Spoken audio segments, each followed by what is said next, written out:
For today's video, so gahinlo di tag isda guys para sa tong panihapon. So anyway, kani nga video ni agi pagyud niya.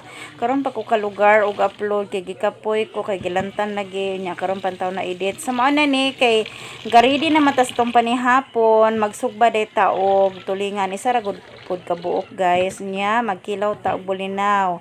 So nipalit ra pud tag balig 1/4 igo-igo ra.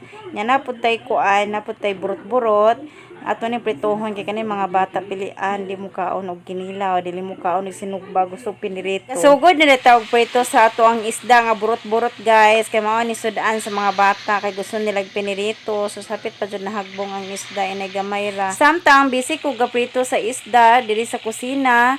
Ako anak taon pod guys, gahukad na kay sige na tawag apura mukaon ako na minya pa man kun magluto kay busy palagi nagabian pa jud mig uli. So mo na ni akong dalaga, mo na ni makatabang na taon siya kay gusto taon niya nga siya na maghukad, mag-prepare sa mga plato, baso.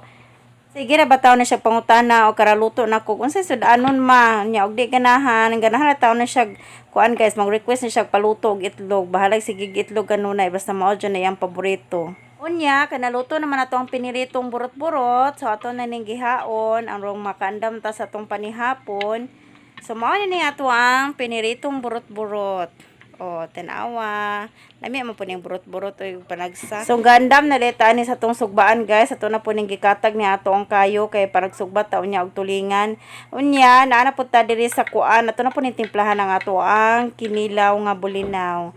So, simple na ato ang kinilaw bulinaw. Ay, morning. Basta kanay importante na sibuyas na kamatis. Batang agbitsin, asin. Paits na niya. Suka nga tuba mo. Ni kinalamian ang isago sa ato ang kinilaw bulinaw. Kanang suka dyan nga tuba. Atong tilawan be. Lami. Perting lami Nya, gasog ba na dita diri sa ato ang tulingan. So, isa rin ni kabukang tulingan. Iguran ni namo. So, may na laman ni. Pero lami ni kayo kay presko kayo nga ato ang tulingan. Be kayo ng tulingan, labi nag-init pa niya. Ito bitang butang daghang sili, atong ituslo og suka og tuyo. So, mo na niya atong tulingan. So, ato ni paspasan niya. Di aga, paypay tano, or madali. So, mo na ni guys, ang atong panihapon karon ito sinugbang tulingan. Nunya na po tayo kinilaw nga bulinaw.